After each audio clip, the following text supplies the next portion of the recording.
गरीब साध साध सब नेक हैं, आप अपनी ठोरे, जो सतलोक ले जाएंगे वो साधु कोई और।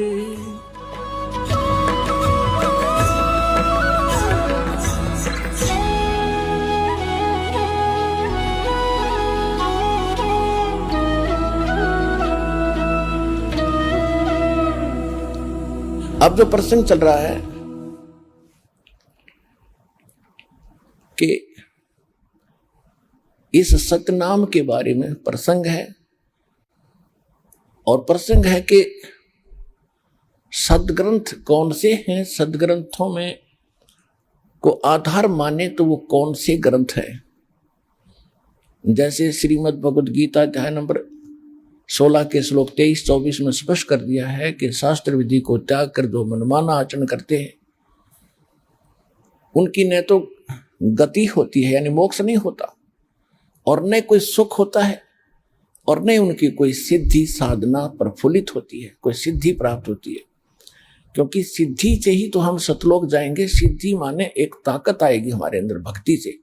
तो हम पहले इस ताकत को यहीं बर्बाद करते रहे, किसी को आशीर्वाद दे देते, किसी को बद्दुआ दे देते, यहीं पैंचर कर लेते थे। अब पैंचर नहीं होने देंगे हम इसमें, और उससे कुछ होना ही नहीं। जो शास्त्र भी देता है कि मनमानी बकवाद कर रहे हैं, तो उनमें जो सिद्धि आएगी वो दूसरे टाइप की आएगी, ये ऐसी नहीं आएगी जो हमारे अंदर सिद्धि आएगी। परमात्मा गरीबदास जी ने अपनी वाणी में लिखा कि शब्द महल में सिद्धि 24, हंस बिछोड़े विश्व बीसा।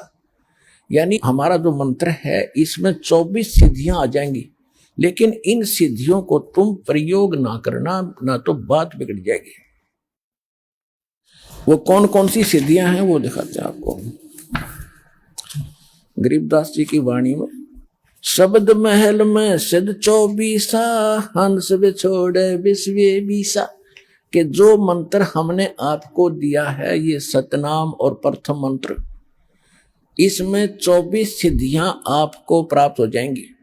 और जितने आज तक अन्य जितने भी सिद्ध हुए हैं, जैसे इनमें अष्ट सिद्धि ही इनके पास है, 8 सिद्धि होती है इनके पास, और इन 8 सिद्धियों में से किसी को 1 प्राप्त होगी, किसी को 2 प्राप्त होगी। इसी में हल्दी की गांठ पाकर पंसारी बन गई है, और हमने ये महापुरुष मान लिए। सिद्धि क्या चीज है? सिद्धि इतना काम है जैसे चींटी होती है, चींटी कीड़ी। वर्षा के दिनों में आप देखते हो कुछ तो चींटी होती है पंखों वाली। तो पंखों वाली जो चींटी होती है वो अन्य चींटियों से सुपीरियर मानी जाती है उनकी दृष्टि में, कि ये आकाश में उड़ जाती हैं। ओहो, ये तो पता नहीं के बन गई। और जब वर्षा का महीना आता है, सावन के महीने में ये बाहर निकलते हैं, गर्मी अंदर गर्मी हो जाती है, तो बाहर निकलते ये फिर कहाँ, या तो दीपक पर जल कर मरती है वो उड़ कर जाने वाली, या फिर तब उस बल्लभ के चारों तरफ चक्कर काट काट के वो पंख टूट जाती है, फिर अंत में वो चींटी की चींटी रह जाती है, वो कीड़ा का कीड़ा रह गया, वो पंख सारी जड़गी। तो इसी प्रकार ये सिद्धि जिनके पास प्राप्त है, सतनाम वास्तविक मंत्र था नहीं, और अन्य साधनाओं से ने जो सिद्धियां प्राप्त की तो उन्होंने यही उनको झाड़ दिया, उनकी पांख सी टूट जाती है। उसके बाद फिर वो जीव के जीव और फिर 83 लाख योनियों में धक्के खाते। अब गरीबदास जी क्या बताते हैं? शब्द महल में सिद्धि 24, हंस बिछोड़े विश्व बीसा। एक सिद्धि सुरदेव मिलावे, एक सिद्धि मनोवृत्ति बतावे। एक सिद्धि हो पवन स्वरूपी, एक सिद्धि हो वे अनुरूपी। एक सिद्धि निस्वासर जागे, एक सिद्धि सेवक हो आगे। एक सिद्धि सुरगापुर धावे, एक सिद्धि जो सब घट छावे। एक सिद्धि सब सागर पीवे, एक सिद्धि जो युग जीवे।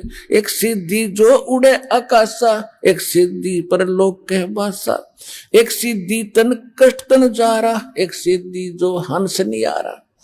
एक सिद्धि जल डूब न जाई, एक सिद्धि जल पैर न लाई, एक सिद्धि बहु चोले धार, एक सिद्धि नीतत विचार, एक सिद्धि पांचों तत नीरम, एक सिद्धि जो बजर शरीरम, एक सिद्धि पीवे ना खाई, एक सिद्धि जो गुप्त छिपाई, एक सिद्धि ब्रह्मांड चलावे, एक सिद्धि सब नाद मिलावे, एता खेल खिलारी खेल, सोहम हंसा प्रगट भेल, 24 को ना दिल चावे, सो हंसा शब्द अतीत कहावे, परासिद्धि पूर्ण पटरानी, सतलोक की कहूं निशानी, सतलोक सुख सागर पाया, सतगुरु भेद कबीर लखाया, परमहंस देखो परवाना, जन कहते दास गरीब दीवाना।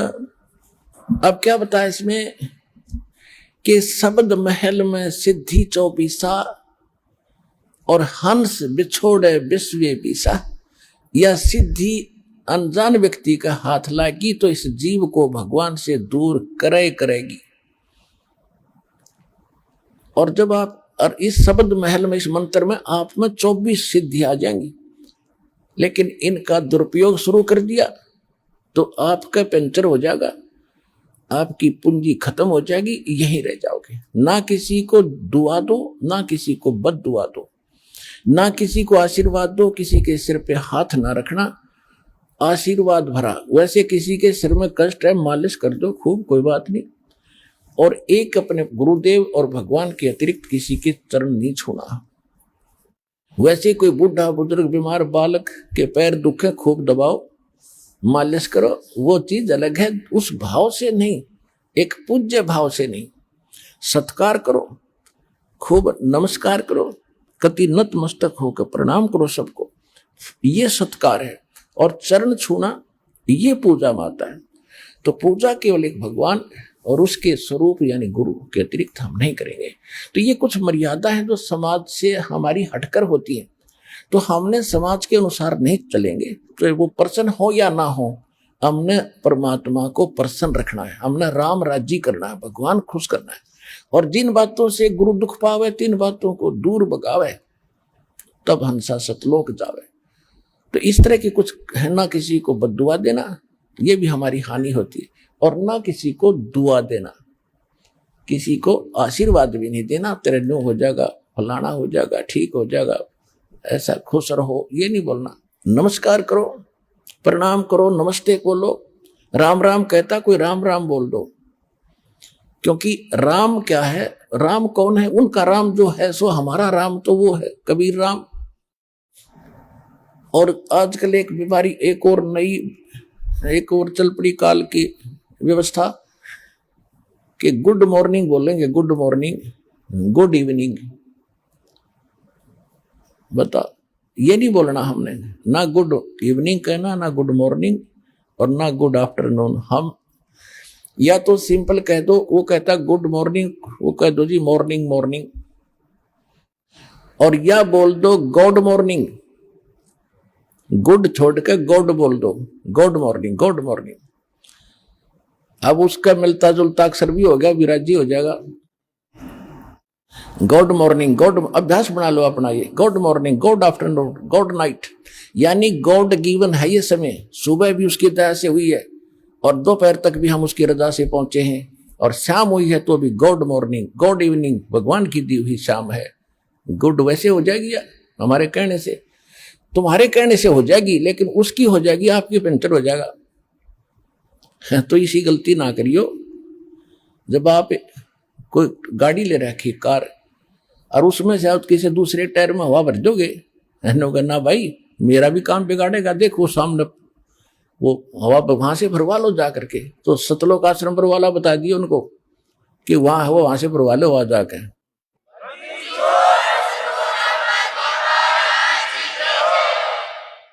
तो इसमें क्या बताया है कि शब्द महल में सिद्ध 24 और हंस बिछोड़े विश्व बीसा।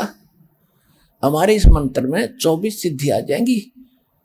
अब जैसे इनमें एक एक दो दो सिद्धि थी उस समय, पता नहीं हमारे लिए आज अलग भगवान बन गए थे ये ऋषि में। ऋषि क्या बताया एक सिद्धि सुरदेव मिलावे, एक सिद्धि मन वृत्ति बतावे। एक सिद्धि हो पवन स्वरूपी, एक सिद्धि हो वे अनुरूपी। एक सिद्धि निस्वासर जागे, एक सिद्धि सेवक हो आगे। अब देखो, एक सिद्धि निस्वासर जागे, दिन रात जागे। यह सिद्धि होगी, दिन रात उसको नींद नहीं आती, बैठा रहता है। आदरणीय घीसा दास साहिब जी, गांव खेखड़ा, जिला बागपत हो गया, पहले मेरठ था। उनके एक शिष्य हुए नेकी राम जी, जो नारी वाले बोले जाते, नारी गांव के थे, वे जाट थे। तो उन्होंने आदरणीय घीसा दास साहिब जी से दीक्षा ली थी। और घीसा दास साहिब जी के पास वो मंत्र था, लेकिन उनको उन्होंने प्रथम मंत्र दिया था, वो जो प्रथम मंत्र हम आपको देते। तो नेकी राम जी ने क्योंकि ये पिछले स्वभाव होता जीव का, पिछली प्रेरणा थी, कोई तपस्वी था, मनुष्य जीवन प्राप्त हो गया, उसकी वही आदत बनी रही। तो उसने वो नाम नोम छोड़ के और अपनी हठ योग से साधना शुरू कर दी, जिससे उसमें उस प्रथम मंत्र का कुछ ज्यादा जाप करने से उसमें एक सिद्धि आ गई। कौन सी सिद्धि आ गई? दिन रात वो सोए नहीं। एक गांव है यहाँ, गांव जिला सोनीपत, गोहाना से और सोनीपत रोड पर खेड़ी दमकन गांव है। वहां मेरे मामा जी का गांव है। तो दास वहां जाता था, और हमारी जो माता जी और मेरे मामा जी, नाना जी, वो सारे उस नेकी राम के पुजारी हैं। तो उनकी स्थापना का दास को पता हुआ। अब याद आई वो बातें जब शुरू में सुना करते हम, और विशेषकर जब ये भगवान की चर्चा चलन लगी वहां जाकर, तो वो कहने लगे कि हमारे यहाँ बड़े महापुरुष हुए नेकी राम जी। उनकी कथा बताई कि उनका हमने यहाँ बहुत बड़ा डेरा बना रखा है उन्होंने, गांव वाले ने, कि ये महात्मा यहाँ आकर बैठे थे। हमारे गांव से बाहर एक जंगल था छोटा सा, बनी में, और कई दिन बैठे रहे। तो लोग गांव से इनका भोजन ले जाने लगे, श्रद्धालु पहुंच जाते हैं। तो एक ने बताया कि हमने इस महापुरुष को सोता नहीं देखे कभी, सारे दिन रात जागता रहता, बैठा रहता है या घूमता रहता है। तो कईयों ने छुप छुप कर देखा। 10 दिन हो गए, 15 दिन हो गए, महीना हो गया, कि भी सोता ही नहीं कभी भी। अले इससे बात पर वो भगवान बना लिया, उसका आश्रम गाड़ दिया, उसकी पूजा शुरू हो गई, और सारे चौड़ चपट। अब पता चला उनके ज्ञान भी नहीं था, वो तो घीसा दास जी से विरोधी भी हो गए थे। लास्ट में एक कथा सुनाया करते, घीसा पंथी बताया करते थे कि उन्होंने एक अभिमान का वचन बोल दिया था नेकी राम जी। तो कहने का भाव ये है कि एक सिद्धि निस्वासर जागे, इस मंत्रों में आपके ये ऐसी सिद्धि आ जाएंगी। तो उस समय वो संत पा किया। अब जितने भी नेकी राम जी के जो अनुयायी हैं, ये सारे ये डले ढोआ हठ योग करते हैं। और मंत्र घीसा दास जी की वाणी में एक पूरा शब्द है, 8-7 पंक्तियों का।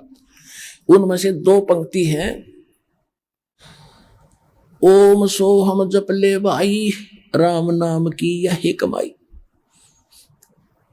और वो पूरा एक शब्द है, जैसे मंगलाचरण की तरह, उसको मंत्र बोलते हैं। उसमें ये लिखा हुआ है, और इस पूरी वार्तिशी को गाकर इसी को अपना नाम समझे, ये मंत्र है हमारा। और वो कह रहे ये मंत्र जपना है। और ये गरीबदास जी कहते हैं, राम नाम जप कर थर होई, ओम सोहम मंत्र दोई। ओम सोहम जाप जपिए, योग युगतिया धूनी तपिए। तो ये गरीबदास जी ने भी कहा कि नम छिपा ओम तारी, पीछे सोहम वेद विचारी, सार शब्द पाया जद लोई, आवागमन भौर ना होई।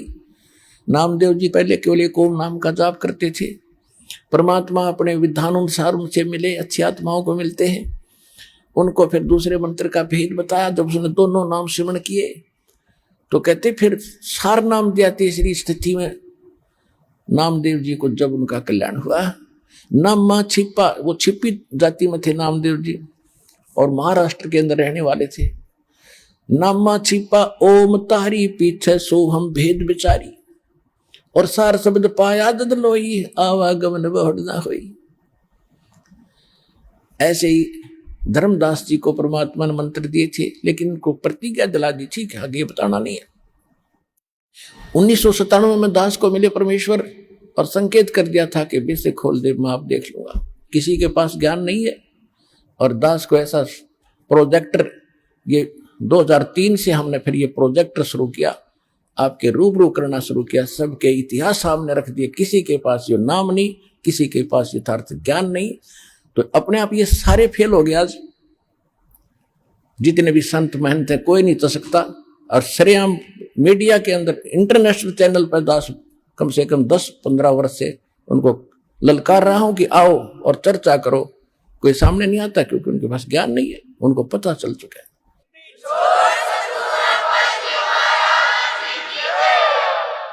और ये भोले श्रद्धालु उनको भगवान माने बैठे, नकलियों को संत मान रहे हैं। वो तो जनसाधारण के जैसे भी नहीं, तो पता लग गया भी गलती हो जाए इंसानों से, भूल लगी, भगवान के लिए संत चले हैं, भगवान के लिए श्रद्धालु उनके पीछे लगे, तो उनका कर्तव्य बनता है। जब पता लग गया कि भी तुम्हारे बारे में कोई गलत, मेरे बारे में कोई गलत बोलता, मैं 6 बजे देखता हूँ भाई कहाँ मेरी त्रुटि तो नहीं है, त्रुटि नहीं है तो वो बोलता रहे, फिर थारे रूबरू करता हूँ किसी ने ऐसे बोला, देखो ये इसका ये प्रमाण, ये गलत बोल रहा है, तो वो ना अपने शिष्यों को कोई जवाब देते। तो इसे सिद्ध है कि वो फेल हो लिए, और इस श्रद्धालु एक दिन आवेंगे, क्योंकि सबको पता है कि अनमोल जन्म ऐसे बर्बाद करने का नहीं है, एक दिन ज्ञान होगा। तो अब जो प्रसंग चल रहा है उसी पर आते। एक सिद्धि निस्वा सर जागे, एक सिद्धि सेवक हो आगे, एक सिद्धि स्वर्गापुर जावे, एक सिद्धि जो सब घट छावे। एक सिद्धि ऐसी है जो स्वर्ग तक चले जाते हैं, जैसे सुखदेव ऋषि के अंदर एक सिद्धि थी आकाश में उड़ जाने की, स्वर्ग में जाने की। वो स्वर्ग में पहुंच गया तो वहां जाकर उसको पता चला कि भी गुरु बिना तो बात बने नहीं है, तो पिछले संस्कार से बैटरी चार्ज है, तेरे पिछले संस्कार हो जाए। अब यह सिद्धि तुझे पूर्व जन्म से प्राप्त है, ये जिस दिन खत्म होगी उस दिन ये पंख कट जाएंगी, जीव का जीव रह जाएगा। तो तब उसकी अकल ठिकाने आई, तब उन्होंने राजा जनक से दीक्षा ली। एक सिद्धि सेवक हो आगे, एक सिद्धि स्वर्गापुर धावे, एक सिद्धि जो सब घट छावे, एक सिद्धि सब सागर पीवे, एक सिद्धि जो बहु जुग जीवे। एक सिद्धि है जो सब 7 समुद्रों को पी सकता, उस सिद्धि प्राप्त प्राणी। जैसे अगस्त ऋषि ने 7 समुद्रों को एक ही घूंट में पी लिया था। अब क्या हो गया, उसके कारण कितना प्रसिद्ध हो गया। सभी देवताओं ने, ऋषियों ने हाथ जोड़े, प्रार्थना की, महाराज यह तो बात बिगड़ जाएगी, यहाँ का वातावरण नष्ट हो जाएगा, सब पाप लग जाएगा। तो प्रार्थना करने से वापस छोड़ दी, फिर समुद्र भर गए, तो क्या हो गया, मुक्त। और परमात्मा ने सारे समेटेगा, जब इकट्ठी कर दिया सेकंड में। तो वो उस मालिक के पास पराशक्ति है, पराशक्ति पूर्ण पटरानी, इन सिद्धियों की जननी है वो तो और ताकतवर है, उस मालिक के पास है। और सतलोक की कहूं निशानी, गरीबदास जी कह रहे। तो इसमें काफी वर्णन है, इसमें समय ज्यादा लग जाएगा, अब इतना ही पर्याप्त है जो संकेत समझाना था दास ने आपको। कहते इन 24 को ना मन चावे, इन धाखे भी नहीं।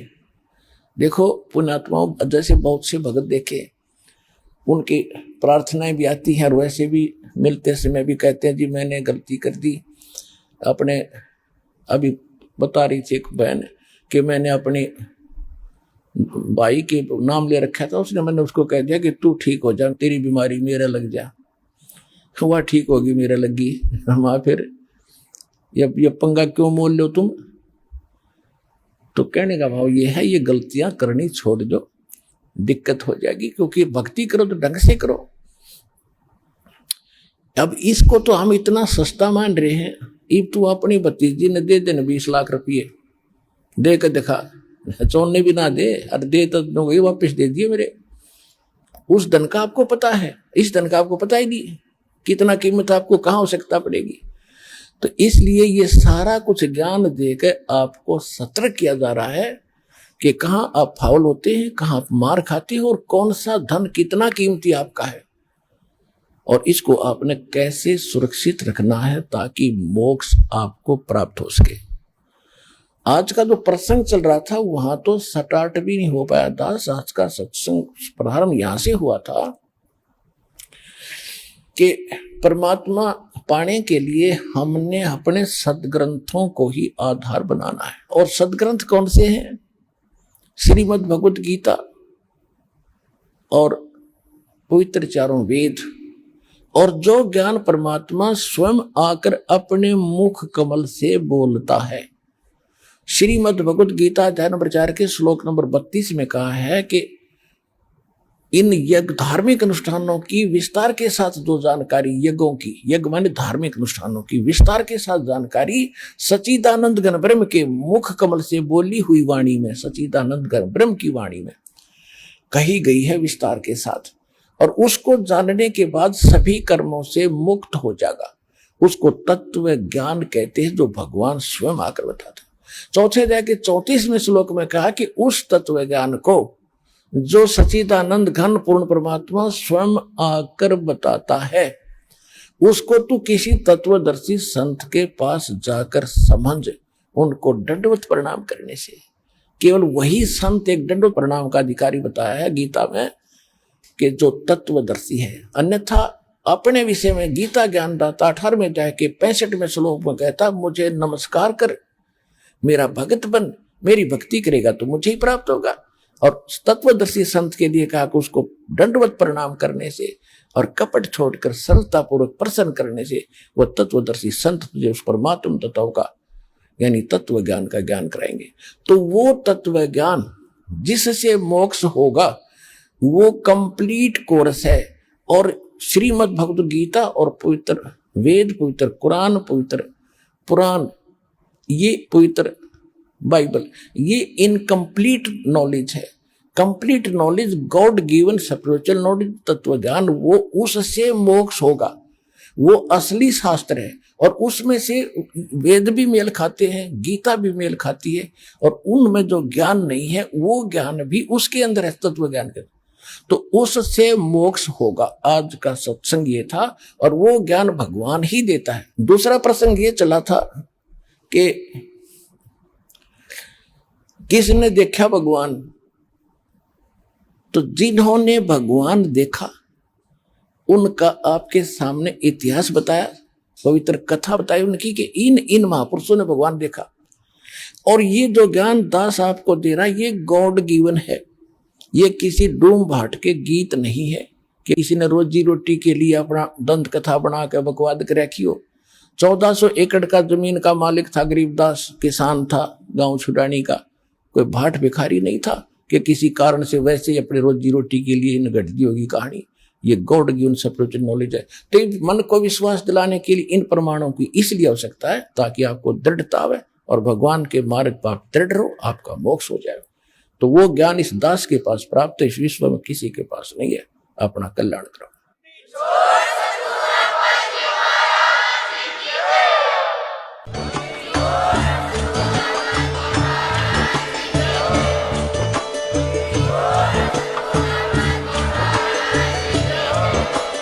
आप सुन रहे थे जगत गुरु तत्वदर्शी संत रामपाल जी महाराज जी के मंगल प्रवचन। अधिक जानकारी के लिए विजिट कीजिए हमारी वेबसाइट www.jagatgururampalji.org। संत रामपाल जी महाराज जी के शुभ आशीर्वाद से पूरे विश्व भर में 500 से भी ज्यादा नाम दीक्षा केंद्र हैं, जिन पर संत रामपाल जी महाराज जी द्वारा ऑनलाइन निशुल्क नाम दीक्षा दी जा रही है। अपने नजदीकी नाम दीक्षा केंद्र का पता करने के लिए संपर्क करें 8222880541।